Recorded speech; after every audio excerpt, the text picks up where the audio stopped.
അസ്സലാമലൈക്കും. കുറേ നാൾക്ക് ശേഷമാണ് ഞാനൊരു വീഡിയോ ചെയ്യുന്നത്.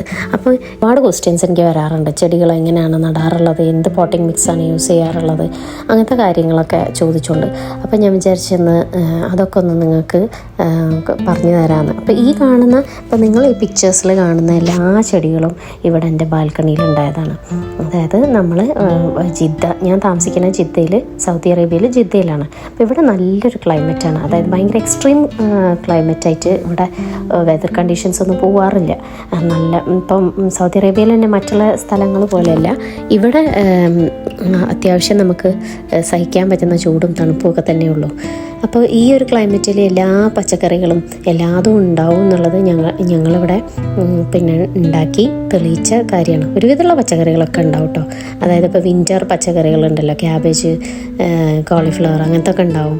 അതുപോലെ നമ്മൾ സാധാരണ നമ്മളെ നാട്ടിലുണ്ടാക്കുന്ന പയർ, മുളക്, തക്കാളി, വെണ്ട, വഴുതന, ചീര, അങ്ങനെ എല്ലാം ഉണ്ടാവും. അപ്പോൾ ഈ കാണുന്ന പിക്ചേഴ്സൊക്കെ ഇപ്പോൾ ഇവിടുത്തെ എൻ്റെ പുതിയ ഫ്ലാറ്റ് മീൻസ് പഴയ ഫ്ലാറ്റിൽ നമുക്ക് ടെറസ് ഗാർഡനൊക്കെ ഉണ്ടായിരുന്നു. അപ്പോൾ ഒരുപാട് പച്ചക്കറികളൊക്കെ നമ്മളവിടെ ഉണ്ടാക്കിയിരുന്നു. പിന്നെ നമ്മൾ വേറെ ഫ്ലാറ്റിലേക്ക് മാറി. അപ്പോൾ അവിടെ ചെറിയ ബാൽക്കണിയുള്ളൂ. അപ്പോൾ ഞാൻ അതിൻ്റെയൊക്കെ വീഡിയോസ് ഞാൻ നമ്മളെ ചാനലിൽ ഇട്ടിട്ടുണ്ട്. നിങ്ങൾക്ക് ഇൻട്രസ്റ്റ് ഉള്ളവർക്കൊക്കെ അതൊക്കെ ഒന്ന് പോയിട്ട് സെർച്ച് ചെയ്താൽ കിട്ടും. അപ്പം ഞാനിവിടെ യൂസ് ചെയ്യുന്നത് സ്റ്റെൻഡർ എന്ന് പറയുന്ന ഒരു ജർമ്മൻ കമ്പനിയുടെ പോട്ടിംഗ് മിക്സാണ് യൂസ് ചെയ്യുന്നത്. അപ്പോൾ ഇത് നല്ലൊരു പോട്ടിംഗ് മിക്സാണ്. അതായത് ഫംഗൽ ഇൻഫെക്ഷൻസ് വരിക, ചില പോട്ടിംഗ് മിക്സിലൊക്കെ നനഞ്ഞു കഴിഞ്ഞിട്ടുണ്ടെങ്കിൽ അങ്ങനത്തെ ഇഷ്യൂസൊക്കെ വരാറുണ്ട്. പീറ്റ് മോസിലൊക്കെ ഒരു ജാതി പൂപ്പൽ പോലെ അങ്ങനത്തെ ഒക്കെ വരാറുണ്ട്. പക്ഷേ ഇതിൽ അങ്ങനെയൊന്നുമില്ല. നല്ലോണം വെള്ളമൊക്കെ വാർന്നു പോയി. അത്യാവശ്യം ഇത് ഒരു ചെടി കുറച്ചൊന്ന് വളർന്നു വരാനുള്ള ഫെർട്ടിലൈസറും അതിൽ തന്നെയുണ്ട്. പിന്നെ ഇത് ഓർഗാനിക്കാണ്, അങ്ങനെയാണ് അവർ പറയണത്. അപ്പം വലിയ കുഴപ്പമൊന്നും എനിക്ക് തോന്നിയിട്ടില്ല. അപ്പം ഞാൻ എപ്പോഴും വാങ്ങിക്കാറുള്ളത് ഈ ഒരു പോട്ടിംഗ് മിക്സാണ്.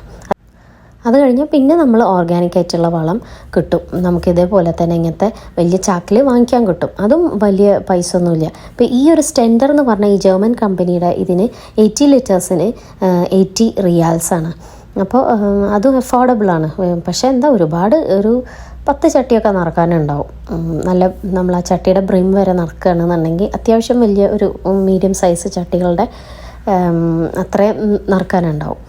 അപ്പോൾ നല്ലൊരു ഇതാണത്. അപ്പോൾ ഇവിടെ ഒരുപാട് ഇങ്ങനത്തെ ഷോപ്സ് ഉണ്ട്. ഈ പ്ലാന്റ്സിൻ്റെ സാധനങ്ങളൊക്കെ വിത്തുകൾ കിട്ടണതും പിന്നെ നമ്മൾ മണ്ണ് ഇങ്ങനെ ഇളക്കി നാട്ടിലെ തൂമ്പയൊക്കെ പോലത്തെ ചെറിയ സംഭവങ്ങളൊക്കെ ഉണ്ടല്ലോ, അങ്ങനത്തെ ഒക്കെ സംഭവങ്ങളും ഇരുമ്പിൻ്റെയൊക്കെ അതൊക്കെ വാങ്ങിക്കാൻ കിട്ടും. പിന്നെ ഈ പോട്ട്സൊക്കെ ആ ഭാഗത്ത് തന്നെ ഇഷ്ടം പോലെ ഇങ്ങനത്തെ ഒക്കെ കിട്ടും. അതല്ലാതെ തന്നെ 5 റിയാൽ ഷോപ്പ്, 10 റിയാൽ ഷോപ്പ്, അവിടെയൊക്കെ നമുക്ക് പോട്ട്സ് വാങ്ങിക്കാൻ കിട്ടും. അപ്പോൾ ഞാൻ ഇതിൽ കുറച്ച് നാട്ടിൽ നിന്ന് കൊണ്ടുവന്നിട്ടുള്ള കട്ടിങ്സ് ഉണ്ടായിരുന്നു. അതായത് നമുക്കറിയാം, അപ്പോൾ ചെടികളോട് ഇഷ്ടമുള്ള ഒരാൾക്ക് അറിയാം, ഏകദേശം മനസ്സിലാവും ഏതൊക്കെ ചെടി വെള്ളത്തിൽ വെച്ചാൽ അത് റൂട്ടിങ് പോസിബിൾ ആണെന്നുള്ളത്. അപ്പോൾ അങ്ങനത്തെ ചെടികളൊക്കെ ഞാൻ കുറച്ച് ഫിലോഡെൻഡ്രോൺ, പോത്തോസ്, അതായത് മണി പ്ലാന്റ്, അതൊക്കെ എല്ലാവർക്കും അറിയണമല്ലേ. അങ്ങനത്തത്, എഗ്ലോണിമ, ഇതൊക്കെ പിന്നെ പേരൊന്നും എനിക്കറിയില്ല കേട്ടോ. ഇതെന്താ ഡ്രസീന അങ്ങനത്തെ ഒക്കെ ചെടികളുടെ ആ ഒരു വെറൈറ്റിയിലൊക്കെ ഉള്ളതൊക്കെ വേര് വരും. അപ്പം അങ്ങനത്തെ ഒക്കെ കുറച്ച് കൊണ്ടുവന്നിട്ട് ആരോ റൂട്ട് ഹെഡോ അങ്ങനത്തെ ഒക്കെ ചെടികളുണ്ടല്ലോ, അതൊക്കെ ഞാൻ ഇതേപോലെ കൊണ്ടുവന്നിട്ട് കുപ്പിയിലാക്കി വെച്ച് അതിന് വേര് വന്നു കഴിഞ്ഞിട്ടുണ്ടെങ്കിൽ ഇതേപോലെ പോട്ടിംഗ് മിക്സിൽ വീണ്ടും റീപോട്ട് ചെയ്യാറാണ്. അപ്പോൾ ഇന്നിപ്പോൾ ചായയൊക്കെ കുടിച്ച് കഴിഞ്ഞിട്ട് ഞാൻ വിചാരിച്ചു അതൊക്കെ ഒന്ന് റീപോട്ട് ചെയ്യാമെന്ന്. അപ്പോൾ കുറേ ചട്ടികളൊക്കെ വാങ്ങിച്ച്, ഇതൊക്കെ ഇൻഡോർ പ്ലാന്റ്സ് ആണ് കേട്ടോ. ഭയങ്കരമായിട്ട് വെയിൽ ആവശ്യമില്ലാത്തതാണ്. അതായത് ഡയറക്റ്റ് സൺലൈറ്റിൽ വെച്ചിട്ടുണ്ടെങ്കിൽ ഇതൊന്നും അത്ര നന്നായിട്ട് വളരില്ല. പക്ഷേ ഇൻഡയറക്റ്റ് സൺലൈറ്റ് മസ്റ്റാണ് കേട്ടോ. വെളിച്ചമില്ലാണ്ട് ഒരു ചെടികളും നന്നായിട്ട് വളരില്ല. അപ്പോൾ അതെല്ലാവരും ശ്രദ്ധിക്കേണ്ട ഒരു കാര്യമാണ്. ഇൻഡോർ പ്ലാന്റ്സ് വെളിച്ചമില്ലാതെ നമ്മൾ ഏതെങ്കിലും കോർണറിൽ കൊണ്ടുവച്ചിട്ടുണ്ടെങ്കിൽ അത് വളരൊന്നുമില്ല, അത് ചീത്തയായി പോകാനും സാധ്യതയുണ്ട്. അപ്പോൾ ഞാനിങ്ങനെ എല്ലാ സംഭവങ്ങളും റെഡിയാക്കി വെച്ചു. പോട്ടിംഗ് മിക്സ് ഒക്കെ ഓരോ ചെറിയ പോട്ടിലൊക്കെ ആക്കിയിട്ട് വെച്ചിട്ട് വേര് വന്നതിനൊക്കെ മാറ്റി നട്ടിട്ടുണ്ട്. അപ്പോൾ ഇൻഷാ അല്ലാഹ് ഇനി കുറച്ച് കഴിഞ്ഞിട്ടുണ്ടെങ്കിൽ ഇതൊക്കെ എത്രത്തോളം വളരണം എന്നുള്ളതൊക്കെ നിങ്ങളെ ഞാൻ അപ്ഡേറ്റ് ചെയ്യാം. അപ്പോൾ ചെടികൾ ഇഷ്ടമുള്ള ആൾക്കാർക്കാണെന്നുണ്ടെങ്കിൽ നാട്ടിൽ നിന്ന് വരുമ്പോൾ ഇങ്ങനെ കട്ടിങ്സൊക്കെ കൊണ്ടുവന്നിട്ട് ബോട്ടിൽസിലിട്ട് വെക്കുകയാണെന്നുണ്ടെങ്കിൽ അത് റൂട്ട്സൊക്കെ വന്നു കഴിഞ്ഞാൽ നിങ്ങൾക്ക് ഇങ്ങനെ പ്ലാന്റ് ചെയ്ത് കഴിഞ്ഞാൽ ഒരുപാട് ചെടികൾ കിട്ടും, പല വെറൈറ്റീസ് കിട്ടും. പിന്നെ ഇത് കൊണ്ടുവരുന്ന സമയത്ത് നിങ്ങൾ ബോട്ടിൽസിലാക്കിയിട്ട് പിന്നെ സ്വന്തം റിസ്കിൽ കൊണ്ടുവരണം കേട്ടോ. ചിലവർ പറയും കൊണ്ടുവരാൻ പാടില്ല എന്ന് പറയും, അങ്ങനെയൊക്കെ ഉണ്ട്.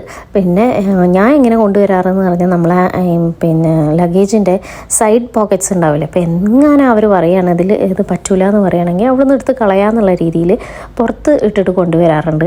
അതുപോലെ തന്നെ ചില സമയത്ത് ലഗേജിൻ്റെ ഉള്ളിൽ നമ്മൾ ബോട്ടിൽസിലാക്കി വലിയ പ്ലാസ്റ്റിക് ബോട്ടിൽസ് ഉണ്ടാവില്ലേ, അതിൻ്റെ ഉള്ളിൽ ചെടികളൊന്നും ഇലകളൊന്നും കേടാവാത്ത രീതിയിൽ മടക്കി വെച്ച് പിന്നെ ബോട്ടിലിൻ്റെ ക്യാപ്പ് ഇട്ടിട്ട് സീൽ ചെയ്തിട്ട് അങ്ങനെയും കൊണ്ടുവരാറുണ്ട്. പിന്നെ വന്ന പാടന്നെ പെട്ടെന്ന് അത് അൺപാക്ക് ചെയ്തിട്ട് വെള്ളത്തിലിട്ടേക്കാനും ശ്രദ്ധിക്കണം. അപ്പോൾ ഒരുപാട് ചെടികൾ, ഞാൻ ഈ ചെടികളൊന്നും ഇവിടുന്ന് വാങ്ങിച്ചതല്ല. അപ്പോൾ ഇനി ഇതിൻ്റെ അപ്ഡേറ്റ്സൊക്കെ ആയിട്ട് ഇൻഷാ അല്ലാഹ് വീണ്ടും ഒരു വ്ളോഗൊക്കെ ഇട്ട് വരാം. അപ്പോൾ നിങ്ങൾക്ക് ഈ ചാനൽ ഇഷ്ടമാവുകയാണെന്നുണ്ടെങ്കിൽ ഇതൊന്ന് ഷെയർ ചെയ്യുക, അതേപോലെ തന്നെ ഇതൊന്ന് ലൈക്ക് ചെയ്യാനും സബ്സ്ക്രൈബ് ചെയ്തില്ലെങ്കിൽ ഒന്ന് ചെയ്യാനൊക്കെ ശ്രമിക്കണം കേട്ടോ. അപ്പോൾ thank you so much for watching.